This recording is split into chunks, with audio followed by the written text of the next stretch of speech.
हरे कृष्ण। तो आज हम श्रीमद् भागवतम के तीसरे स्कंद के 16वें अध्याय के श्लोक संख्या 33 से लेकर 33 तक पढ़ रहे हैं। तो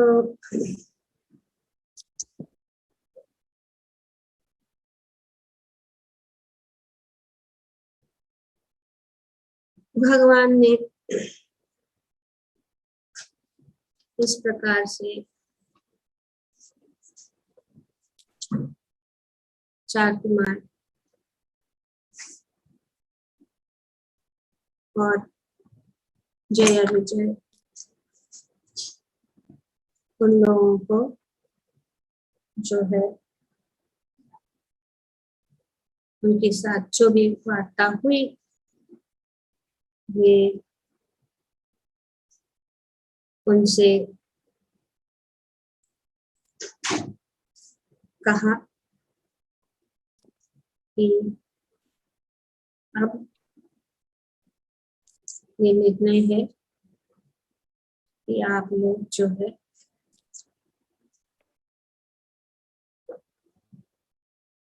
वहां से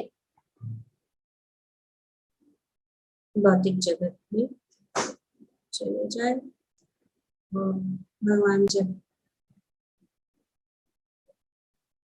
उन्होंने कहा इस प्रकार से बोले तो वे अपने धाम वापस लौट गए। तो यहाँ तक हम कर चुके हैं कि किस प्रकार से भगवान ने उनके सामने अपना निर्णय प्रदान किया और वे चले गए।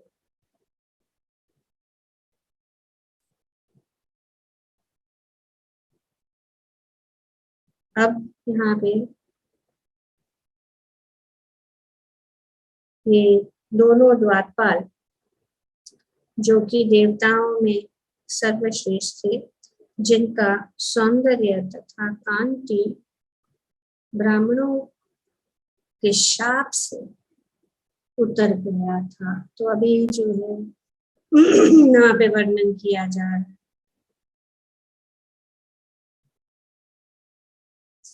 उनके जो है सौंदर्य और कांति जो है छीन हो गई। पहले जब 4 कुमार आए थे तब वैकुंठ के द्वार पर,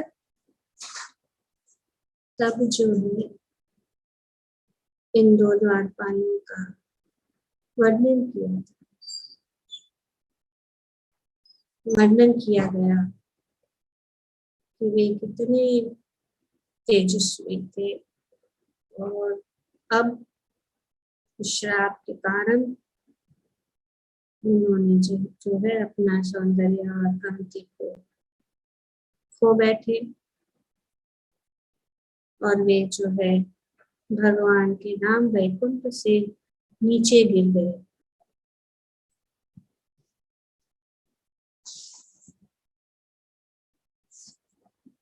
देवताओं में यहाँ पे बताया गया कि वे देवताओं में सर्वश्रेष्ठ भगवान के पार्षद। और जब ऐसा हुआ, जब जय तथा विजय भगवान के धाम से गिरे तो अपने भव्य विमानों में बैठे हुए सारे देवताओं ने निराश होकर उत्कृष्ट हाहाकार किया। ये सब देख रहे हैं अपने अपने विमानों में बैठकर जो भी यहाँ पे घटना हो रही है वो देख रहे थे। वे जब उन्होंने देखा इस प्रकार से जय विजय का हाल हुआ है। वे वैकुंठ धाम से नीचे गिर रहे हैं या गिर गए, तो वे जो है निराश हो गए देवता, और वे हाहाकार।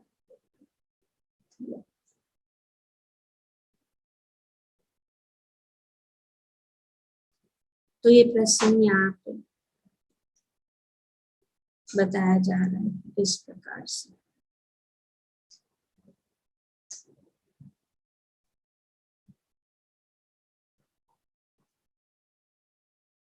वे जो है नीचे गिरे। अब ब्रह्मा जी आगे कह रहे हैं।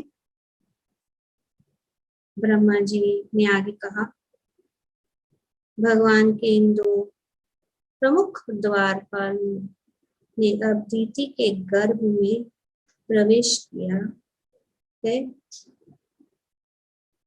और कश्यप मुनि के बलशाली वीर्य से वे आवृत हो चुके हैं। तो कथा यहाँ ये जो मोड़ पर हम आ गए हैं, जहाँ पे ब्रह्मा जी बता रहे हैं, तो ये कथा कहाँ से शुरू हुई थी उसका हम देखेंगे। यहाँ पे ब्रह्मा जी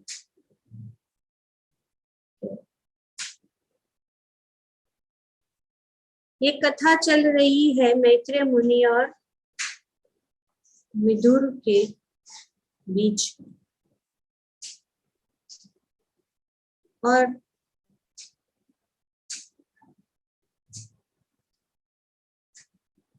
मैत्रेय मुनि बता रहे हैं कि जब दीति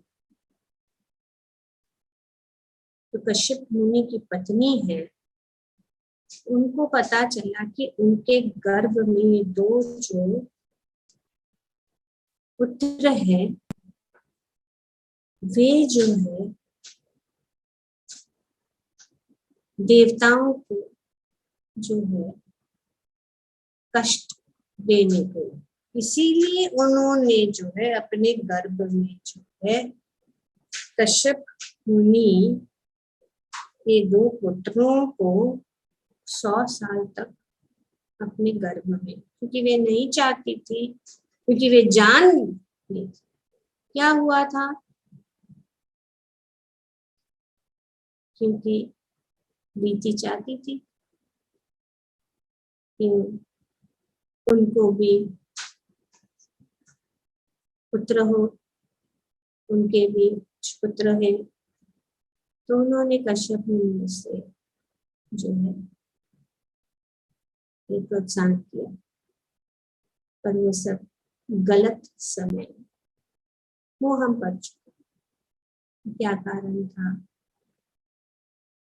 और तब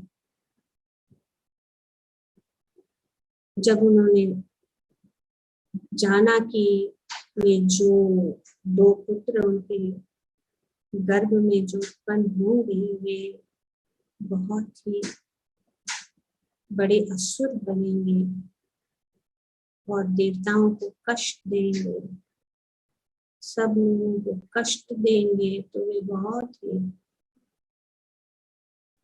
दुखी हो गई, भयभीत हो गई, और उन्होंने वो नहीं चाहती थी कि मैं उनको जन्म दूं।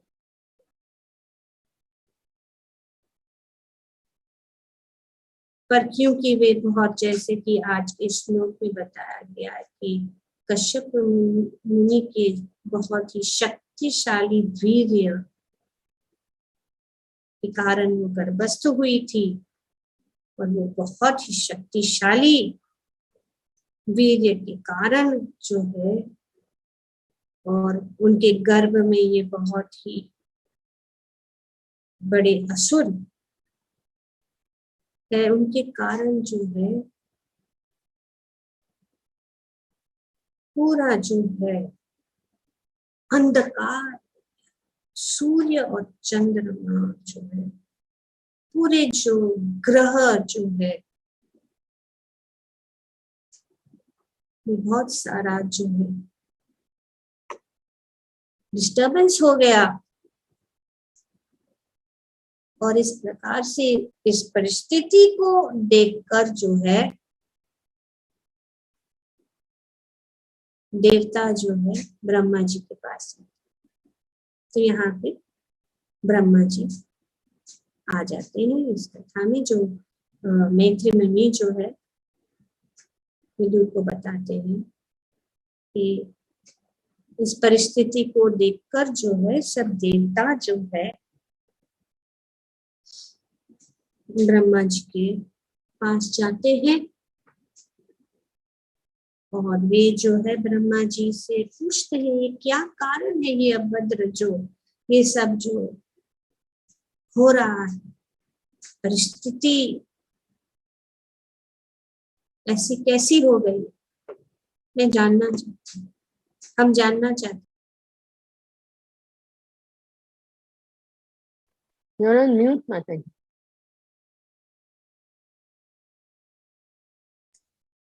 तो इस प्रकार से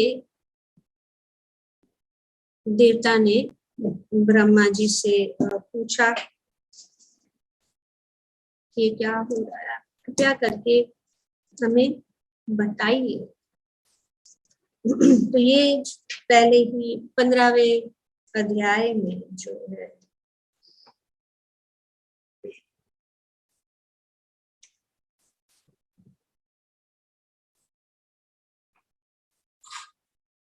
ये बताया। तो देवताओं ने कहा कि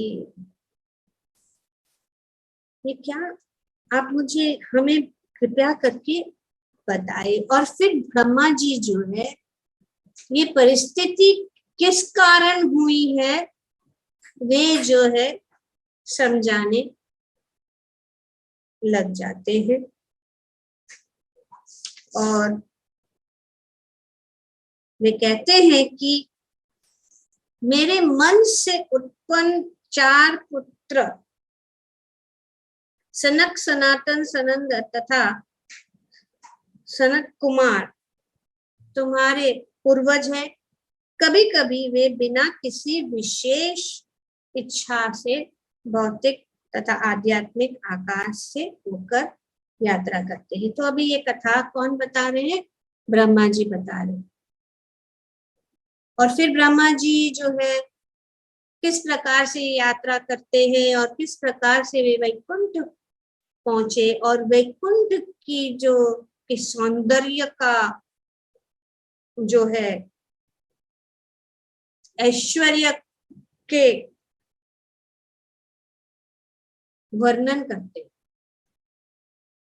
तो ये कथा हुई थी 15वें अध्याय में कि ईश्वर के साम्राज्य का वर्णन। तो ये कथा ब्रह्मा जी बता रहे कि क्या हुआ, किस प्रकार से ये 4 कुमार जो उनके जो मानस पुत्र है वे किस प्रकार से वहां पे पहुंचे। और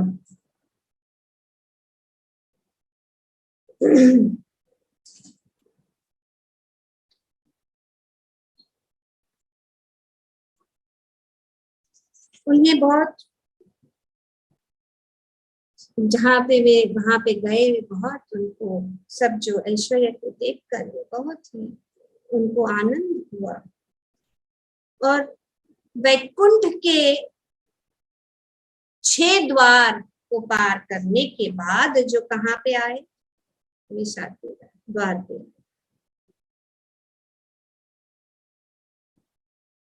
और वहां पे वर्णन, यहाँ पे वर्णन किया जा रहा है कि भगवान के आवास वैकुंठपुरी के 6 द्वारों को पार करने के बाद और सजावट से तनिक भी आश्चर्यचकित नहीं हुए बिना उन्होंने 7वें द्वार पर एक ही आयु के 2 चमचमाते प्राणियों को देखा जो बहुत सुंदर थे। तो इस प्रकार से यहाँ पे वर्णन किया कि वो बहुत सुंदर सुशोभित थे और वे जो है वो देखे तेजस्वी थे और वे उनके अच्छे आभूषण थे, गले में माला थी और वो सुगंधित पुष्प की माला भौरे वहां पे जो है गूंज रहे। तो हम जानते कथा कि किस प्रकार से जब वे गए और आगे अंदर जाने के लिए जब उन्होंने कोशिश किया, तब जो है ये दो द्वारपालों ने उनको रुका दिया कि आप नहीं जा सकते। तो जब उनको रोका गया इस प्रकार से तो वे क्रोधित हुए और आगे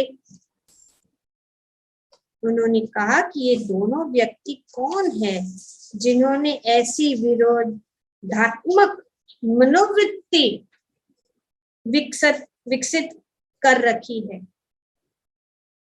ये भगवान की सेवा करने के उच्चतम पद पर नियुक्त है और इनसे यह उम्मीद की जाती है कि उन्होंने भगवान जैसे ही गुण विकसित कर रखे होंगे। ये दोनों व्यक्ति वैकुंठ में किस तरह रह रहे हैं। इस भगवत धाम में किसी शत्रु के आने की संभावना कहाँ है। पूर्ण पुरुषोत्तम भगवान का कोई शत्रु नहीं है, भला उनका कौन ईर्ष्यालु हो सकता है। शायद ये दोनों व्यक्ति कपटी अतएव अपनी ही तरह होने की अन्यों पर शंका करते हैं। तो बहुत यहाँ पे जो है ऋषियों ने सोचा कि ये दोनों कैसे हैं, वो ऐसे कैसे रोक सकते हैं। शायद उनके अंदर भी कपट है, इसीलिए वे हमें भी कपट देख रहे हैं और हमें भी नहीं जाने दे रहे हैं। अक्सर ऐसा ही होता है, जैसे हम हैं हम समझते बाकी के भी सब हमारे जैसे। अगर हम भक्ति में स्ट्रांग नहीं तो हम सोचते हैं हाँ लोग दूसरे भी ऐसे ही है। अगर हम भक्ति में स्ट्रांग है तो हम सोचते सब लोग स्ट्रांग हैं। अपने ही दृष्टि से हम दूसरों को देखते हैं। जो यहाँ पे 4 कुमार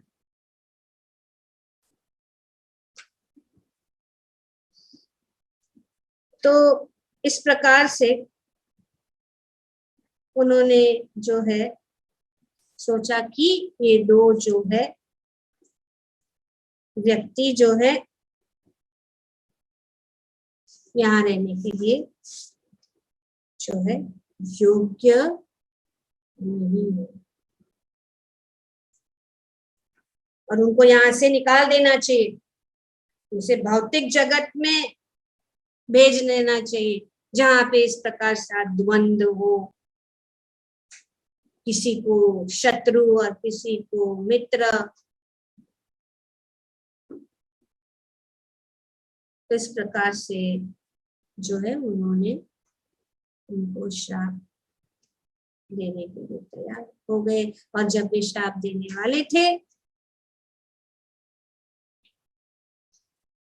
और वे जो है उनके चरण कमलों में गिर गए और श्रापित हो गए। और उसी समय जो है भगवान वहां पे द्वार पे पहुंच गए। तो भगवान द्वार पे पहुंच गए और जब ये 4 कुमारों ने भगवान को देखा तो वे तुरंत जो है भगवान के प्रति आकर्षित।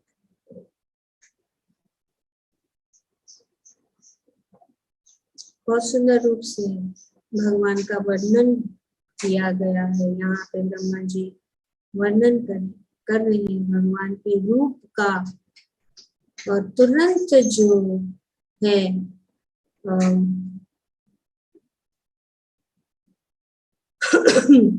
चार कुमार जो है भगवान के का गुणगान करने लगे।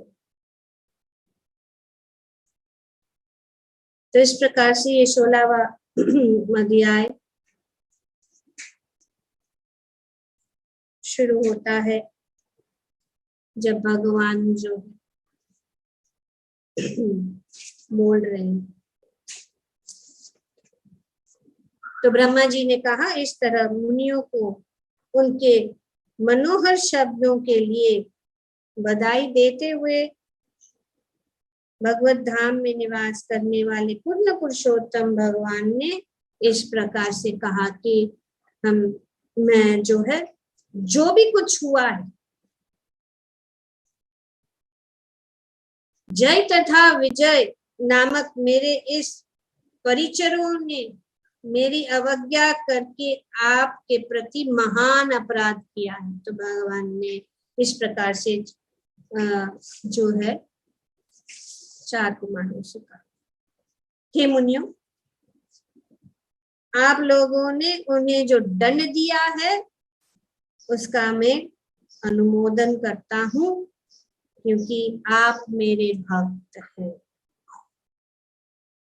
तो भगवान बता रहे कि आप मेरे भक्त हैं, आप ब्राह्मण हैं और अति प्रिय है, और आपके प्रति अनादर जो है, जो मेरे द्वारपालों ने किया है,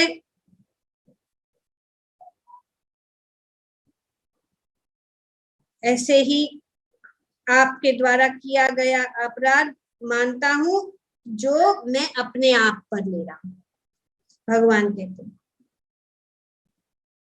इसलिए मैं घटी हुई इस घटना के लिए आपसे क्षमा करता हूँ। भगवान कहते हैं कि अगर उन्होंने कहा आपके प्रति अनादर किया है, तो ये अनादर मेरे द्वारा ही हुआ है, क्योंकि वे मेरे द्वारपाल है और मैं जो हूँ रिस्पॉन्सिबल हूँ, क्योंकि किसी सेवक द्वारा किए गए गलत कार्य से सामान्य तौर पर लोग उसके स्वामी को दोष देते हैं। जिस तरह शरीर के किसी भी अंग पर श्वेत कुष्ठ के धब्बे में सारे चमड़ी को दूषित बना देता है। तो भगवान इस प्रकार से चार कुमारों को बता, और इस प्रकार से भगवान जो है ब्राह्मणों और वैष्णवों के गुणों का उन्होंने वर्णन किया, और चार कुमारों ने फिर कहा कि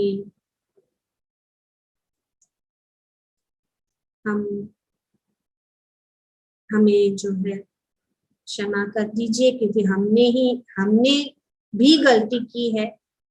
हमने आपके भक्तों का अपमान किया है, उनको श्राप, तो हमें भी आप जो भी दंड चाहे उनको देना है या हमें भी देना है। आप जो है, आप पूर्णतया स्वतंत्र है कि आप जो भी करना चाहते हैं वो आप जो है हमें भी दंड दे दीजिए, क्योंकि हमने गलती की। हमने गलती से ये निर्दोष दो व्यक्ति को श्राप दिया। तो भगवान ने कहा कि ये बात ऐसी नहीं है, लेकिन मैं चाहता, जो भी हो रहा है मेरे जो है इच्छा के अनुसार हो रहा। तो इस प्रकार से भगवान ने जो है बताया कि ये मेरी इच्छा से हो रहा है और आप लोग चिंतित मत हो, क्योंकि जय और विजय भी चिंतित थे। उन्होंने कहा कि अभी ये जो श्राप हो जाएगा तो हम जो है इस भौतिक जगत में नीचे गिर जाएंगे, हम भगवान से दूर हो जाएंगे, भगवान का स्मरण नहीं कर पाएंगे। तो भगवान ने हम दो द्वारपालों का तो बताया कि आप लोग जो है असुर होते हुए भी जो है मेरा स्मरण हमेशा कर पाओगे। लेकिन कैसे कैसे कर पाओगे? शत्रुता के भाव में, शत्रुता के भाव में या प्रतिकूल रूप से, और इस प्रकार से जो है, और थोड़ी समय के बाद जो है आप जो है वापस वैकुंठ आ जाए। और फिर भगवान वापस अपने धाम के अंदर चले गए। और यहाँ पे वर्णन किया जा रहा है कि किस प्रकार से वे जो है अपनी जो है सौंदर्य और कांति, जब वे गिरने लगे उन्होंने अपने सौंदर्य और कांति को खो बैठे और सब देवता देख ही रहे थे। तो इस प्रकार से यहाँ पे ब्रह्मा जी ने देवताओं को ये बात बताई।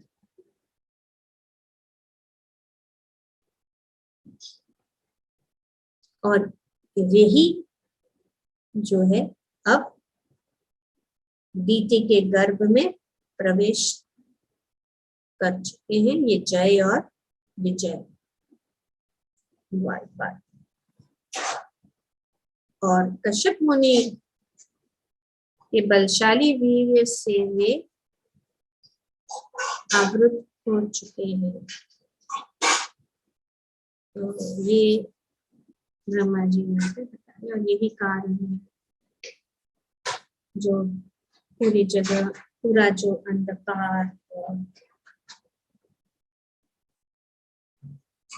अशांति फैली हुई है।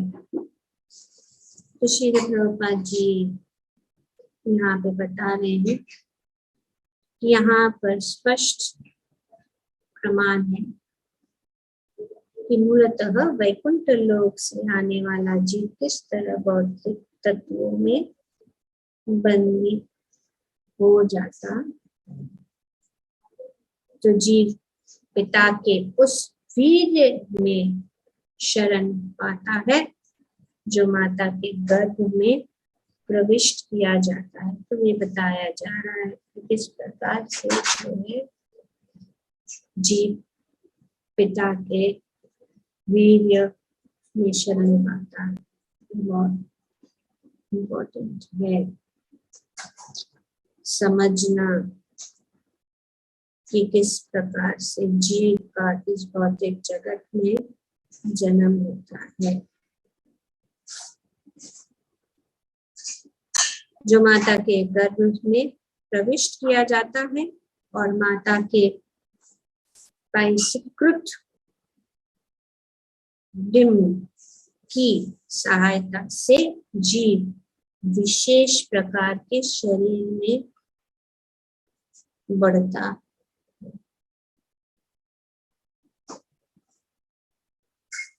इस संदर्भ में यह स्मरण रखना होगा, कश्यप मुनि का मन तब व्यवस्थित नहीं था। संपर्क क्या हुआ था? कोई बता सकता क्या हुआ था? कश्यप मुनि का मन क्यों नहीं है, तो मन क्यों व्यवस्थित नहीं था? Because it was during the Sandhya time when he has to do devotional service. So that was getting affected. So इसीलिए he was very disturbed. And Diti would never listen to him. That it is not the appropriate time. Thank you, Mataji. काम वासना से जो है ग्रस्त हो गए, मोहग्रस्त हो गए। ये काम वासना इतनी प्रबल है कि बड़े बड़े मुनि जो है वे जो है अपने मार्ग से पिछले, हालांकि उन्होंने उनको कहा है कि थोड़ी देर के लिए रुक जाओ, ये संध्या की बेला है और शिव जी अपने गणों के साथ विचरण करते हैं, तो ये समय जो है अशुभ, शुभ नहीं है, थोड़ी देर के लिए। लेकिन दीति सुनने के लिए तैयार नहीं थी। काम का वेग उनको सता रहा था और कश्यप मुनि भी जो है अपनी पत्नी को जो है उस काम के वेग में जो है बंध गए और इसके कारण ये हुआ।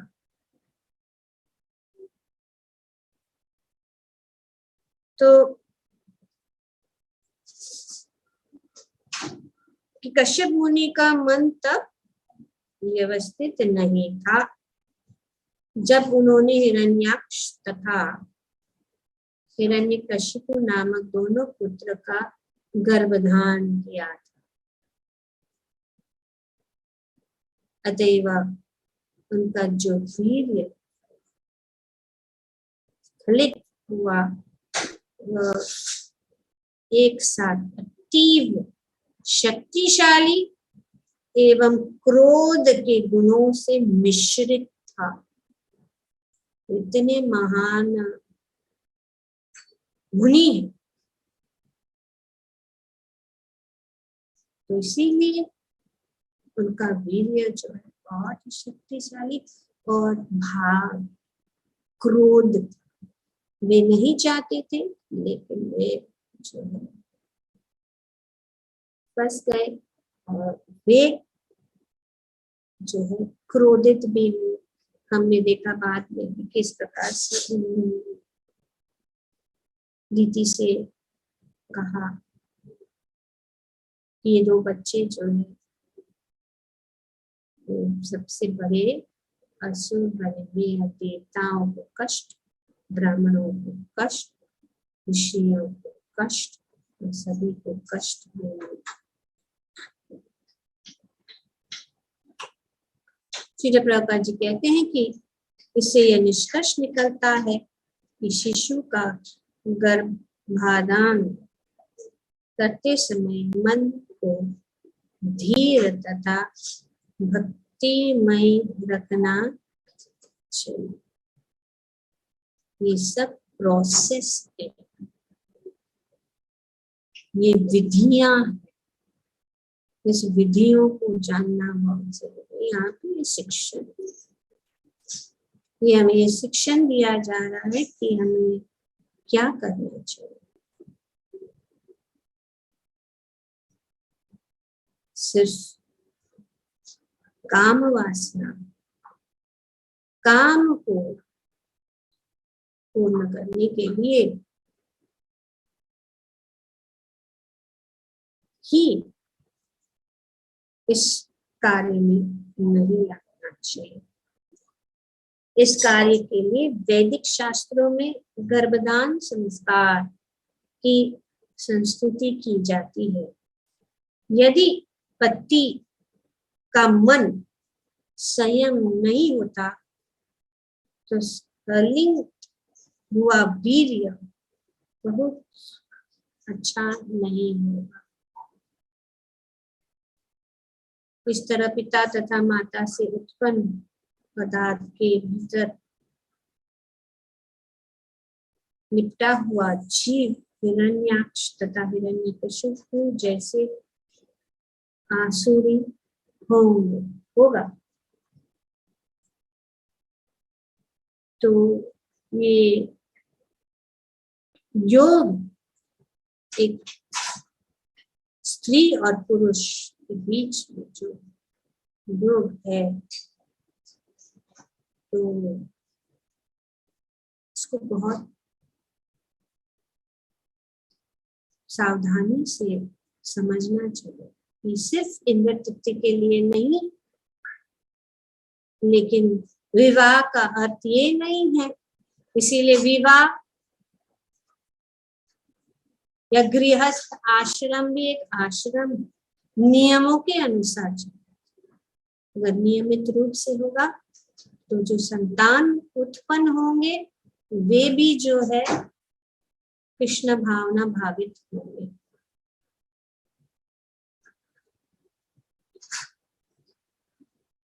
क्या जाता है, क्या जाता है, इसको कंट्रोल करके सोच कर अच्छी तरह से, क्योंकि विवाह या शादी का मतलब यही है, कोई शादी करता इसीलिए है कि वे जो है अच्छे संतान उत्पन्न करे। खास करके भक्त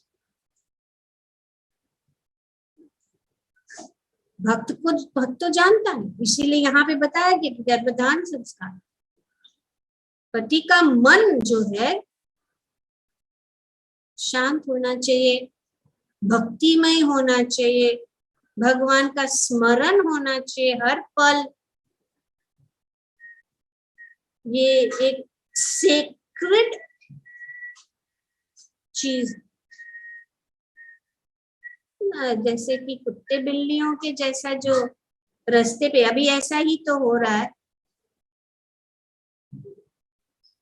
ऐसा नहीं होना चाहिए, पर ये अज्ञानता के कारण लोग जानते हैं। तो हम सब जानते हैं, तो इसीलिए हमें जो है हमारे बच्चे हैं उनको ये संस्कार देने चाहिए और उनको कहना चाहिए कि कैसे ये कार्य करें, भगवान का स्मरण करते हुए, भगवान का नाम जप करते हुए, भगवान की कथा। कल मैं एक प्रभु जी से मिली, जो उन्होंने बताया कि जब उनका अभी दो महीने की पोती हुई है बच्ची, तो बोल रहे थे कि जब उनकी बेटी जो उनके माँ के गर्भ में थी, तब वो हरे कृष्णा कृष्णा कृष्णा हरे हरे, हरे राम राम राम हरे हरे ऐसे करते थे, बोलते थे और वो रिएक्ट भी करते, वैसे लात मारने लग जाती थी क्योंकि वो सुन रहे। तो सुन सकते हैं, इसलिए माता को भी ध्यान रखना चाहिए कि वे क्या खाए, क्या पिए, क्या बोले, उनका मानसिक जो स्वभाव और गर्भस्थ करते समय पिता का जो है मानसिक स्थिति अच्छी होनी चाहिए। उसके बाद में गर्भ में भी, जैसे हम देखते हैं प्रहलाद महाराज की कथा में भी किस प्रकार से प्रहलाद महाराज ने अपने गर्भ में ही जो है पूर्ण ज्ञान, भक्ति का जो ज्ञान को प्राप्त हुआ नारद मुनि के द्वारा। हिरण्यकशिपु तो आश्चर्यचकित रहे कि अरे इतना छोटा साल का बच्चा, 5 साल का बच्चा, ये इतना बड़ा आध्यात्मिक जो ज्ञान कैसे उनको प्राप्त हुआ, किसने सिखाया उसको। तो ये प्रमाण है, शास्त्रों में बहुत प्रमाण है। अभी जो हमने बताया बहुत जरूरी है कि जब बच्चा गर्भ में है तो माता को बहुत जरूरी है श्रीमद् भागवतम पढ़े, श्रीमद् भागवतम सुने, भगवत गीता सुने, हरि नाम कीर्तन सुने, हरि नाम कीर्तन करे, हरि नाम का जप करे, ये सब जो है बहुत जरूरी है और हमें जो है उनको बताना चाहिए ऐसे करना जरूरी। भक्त हैं तो वे जानते हैं, सब भक्त करते हैं, भागवतम पढ़ते हैं और भगवान की कथा सुनते हैं, कीर्तन करते हैं। तो इस प्रकार से जो गर्भ में जो बच्चा है उसके ऊपर पूरा प्रभाव होता है और जो है जो बच्चा उत्पन्न होगा वो बहुत ही शांत। हम देखते हैं बहुत सारे जो भक्त के जो बच्चे हैं बहुत शांत रहते हैं, कभी डिस्टर्ब नहीं करते हैं, शांत रहते हैं, कीर्तन में इतने इंटरेस्ट लेते हैं। हमारा तो अभी 3rd जनरेशन चल रहा है, हम देख रहे हैं किस प्रकार से बच्चे इतनी अच्छी तरह से भक्ति में लगे हुए, उनका आकर्षण होता है। तो इसीलिए गर्भदान की परिस्थितियों का सावधानी के साथ अध्ययन करना चाहिए। यह अति महान विज्ञान है, इट इज अ साइंस। तो इसीलिए यहाँ पे प्रभुपाद जी बताते हैं कि गर्भधान की परिस्थितियों का सावधानी के साथ अध्ययन करना चाहिए। यह अति महान विज्ञान है। ग्रंथराज श्रीमद् भागवतम की जय। ओम तत्सत। Thank you very much. हरे कृष्ण। किसी का प्रश्न है या कुछ